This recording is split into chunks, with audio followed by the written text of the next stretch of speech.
O governo federal tem até o fim deste mês para encaminhar ao Congresso Nacional o projeto de lei orçamentária de 2027.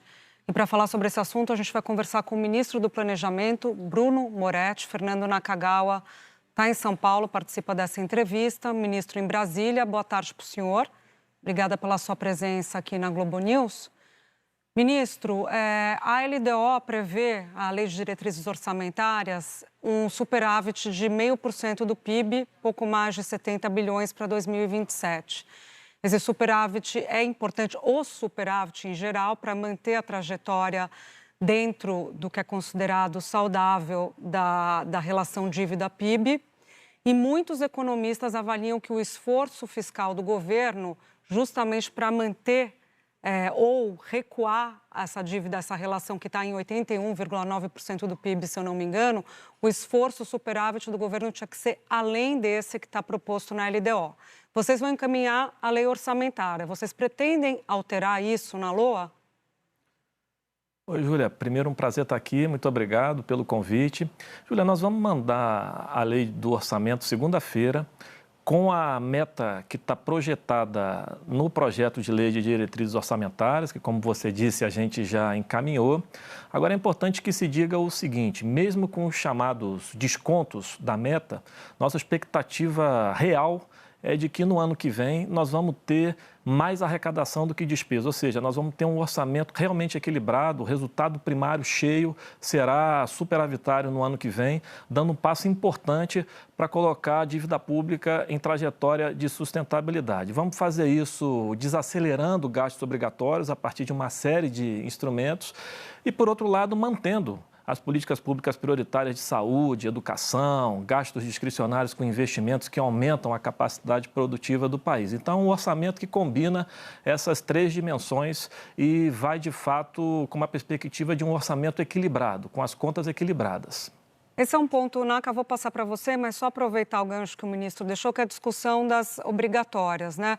Muita gente diz que há exceções, inclusive, das despesas obrigatórias. Muita gente diz, não, o TCU acabou se manifestando sobre isso, inclusive, que o não cômputo de algumas das despesas obrigatórias tornam o superávit, o esforço fiscal do governo irreal.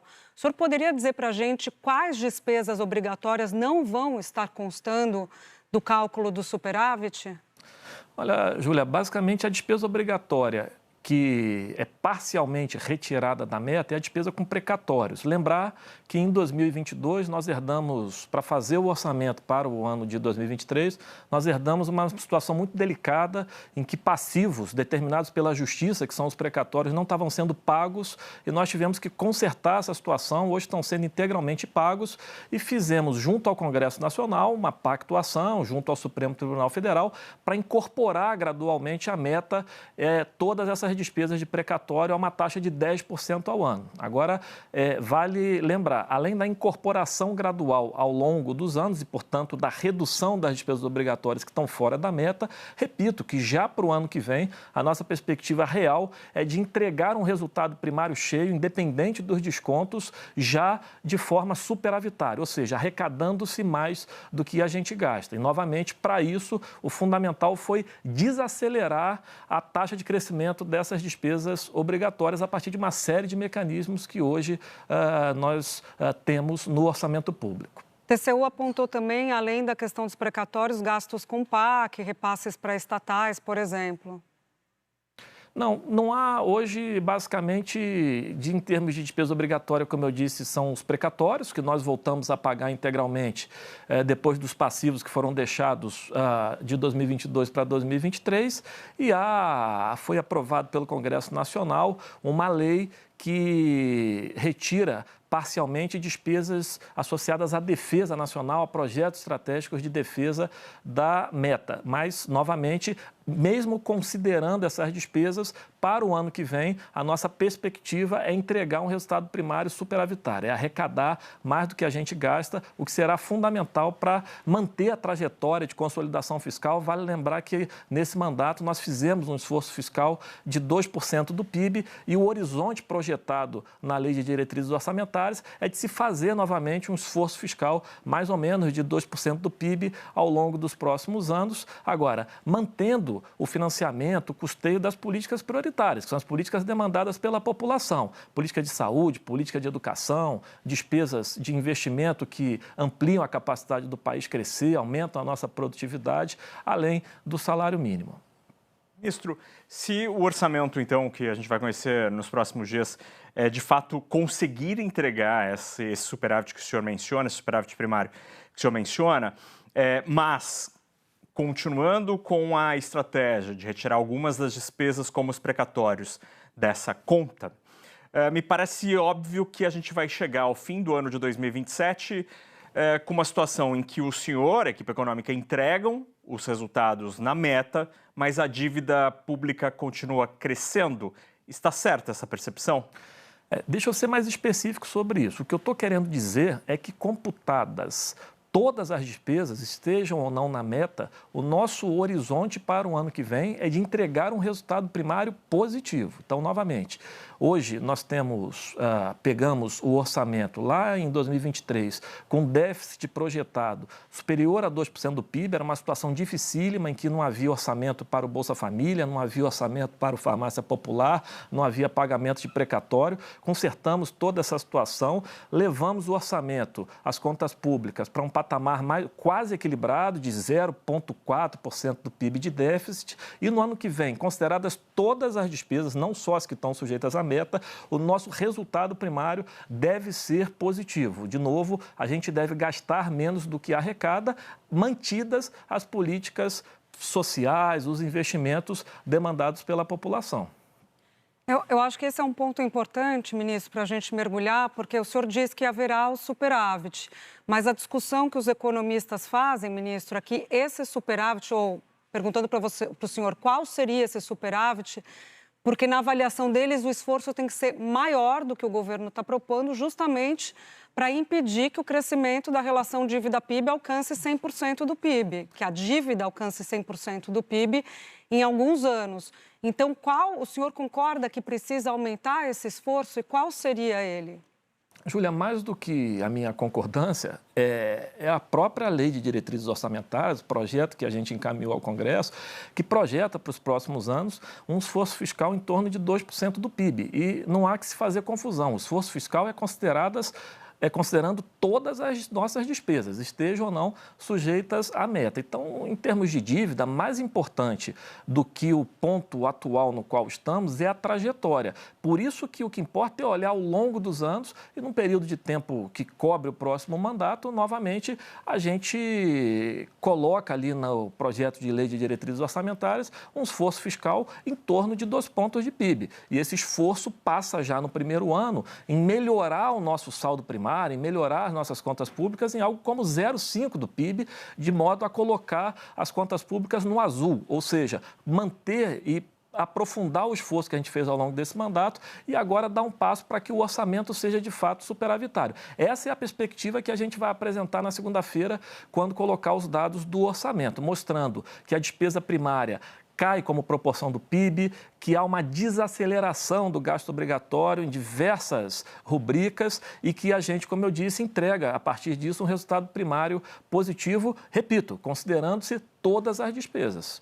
Eu entendi. Para além do que diz a regra, né, que é o arcabouço fiscal. Mas o próprio ministro da Fazenda esteve aqui comigo e com o NACA, ministro, e ele falou da questão do ritmo, né? O senhor fala dos 2% do esforço fiscal como um todo do governo, com todas as despesas, mas alguns economistas entendem que o ritmo desse esforço não é o adequado ainda. Por isso que eu insisto na pergunta para o senhor e pediria para o senhor dar mais detalhes para a gente da questão relacionada para 27%, das despesas obrigatórias, porque isso parece um consenso, né? Quero ouvir a opinião do senhor, que se não mexer nas obrigatórias de maneira mais dura, e aí seria discutir desindexações, desvinculações, a gente não consegue fazer esse esforço no ritmo adequado, considerado seguro para a economia como um todo. Perfeito, Júlio. Nós, em termos de despesa obrigatória, nós já desenvolvemos, aprovamos junto ao Congresso Nacional uma série de instrumentos, de ferramentas. Recentemente dialogamos com o Congresso, um diálogo muito produtivo e que deve resultar numa sanção até a próxima sexta-feira pelo presidente Lula, de um projeto de lei que nos dá mais instrumentos para que a gente possa ter uma gestão mais racional do orçamento público, por exemplo, retirando-se a receita do óleo, que performa muito acima da média histórica nos próximos anos, do cômputo, do cálculo da receita corrente líquida.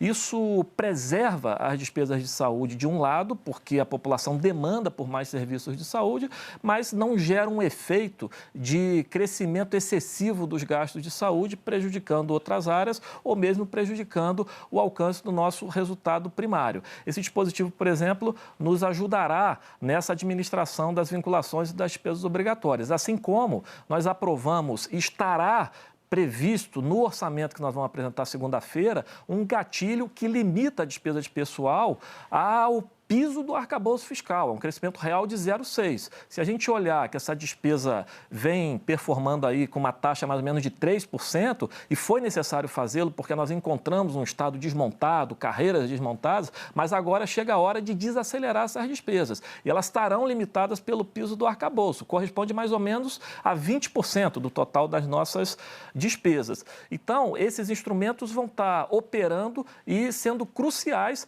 nessa desaceleração das despesas obrigatórias, que nós vamos mostrar como estão se dando, em que rubricas estão se dando. Sobre o ritmo que você perguntou, é importante dizer o seguinte: a consolidação fiscal é um processo técnico, mas também político. Ela é parte de um diálogo com os poderes. Então, nós apresentamos, nesses últimos anos, uma série de medidas de despesa e receita. Algumas foram aprovadas, outras foram ajustadas. Esse diálogo seguirá com o Congresso Nacional para que a gente possa definir o ritmo desse ajuste. E, por fim, é importante dizer, a nossa visão, ela rejeita a ideia de que simplesmente ampliar o gasto público resolve todos os nossos problemas, mas também um ajuste que, no limite, pode ser recessivo e retirar recursos de áreas que são prioritárias. Então, o que a gente quer fazer é um processo equilibrado, em que a gente coloca as contas públicas no azul, em que a gente equilibra o orçamento público, em que a gente coloca a dívida pública numa trajetória de sustentabilidade, mas preserva a capacidade do orçamento público reduzir desigualdades, custear políticas de saúde, educação e investimentos públicos. Ministro, os economistas normalmente recebem os números quando o Ministério apresenta com algum ceticismo e, com todo respeito, alguns citam até que, olha, é uma peça de ficção, porque muitas dessas premissas não se confirmam. Então, normalmente há um otimismo demasiado nas receitas e uma subestimação das despesas. Parte disso aconteceu na peça orçamentária de 2026 e foi, inclusive, citado recentemente pelo Tribunal de Contas da União, que mostrou que a arrecadação com exportação de petróleo ou mesmo com imposto de renda sobre dividendos foi muito aquém do esperado. Como é que o senhor pretende, na segunda-feira, se blindar desse tipo de crítica de que o governo estaria demasiadamente otimista, seja do lado da receita, seja do lado da despesa? E aproveito para falar sobre esses gatilhos que o senhor detalhou agora há pouquinho. O mercado financeiro parece que não entendeu muito bem os 10 bilhões. Será que o mercado não gostou da decisão ou explicações ainda precisam ser dadas? Bom, vamos começar pelo final. Nós vamos demonstrar o impacto dessas medidas que nós aprovamos recentemente no Congresso Nacional, detalhando como elas afetam cada uma das áreas. Então, de um lado, como eu já disse, a gente muda o cálculo da receita corrente líquida, que é ela que dá para nós o valor mínimo de investimento em áreas como saúde e, por outro, limita uma série de vinculações de fundos ou de outras despesas ao arcabouço fiscal. Portanto, nós vamos ajustar o ritmo de crescimento dessas despesas ao ritmo previsto do arcabouço fiscal. Isso, para nós, é fundamental para a sustentabilidade das contas públicas. Então, eu creio que abrindo, detalhando a memória de cálculo, e eu fico à disposição para voltar aqui e discutir cada um desses temas, de novo, a gente demonstra que está entregando um orçamento factível, repito, em que há desaceleração das despesas obrigatórias e, por outro lado, que preserva aquelas despesas que são essenciais para que a gente siga num processo de redução da desigualdade, redução da pobreza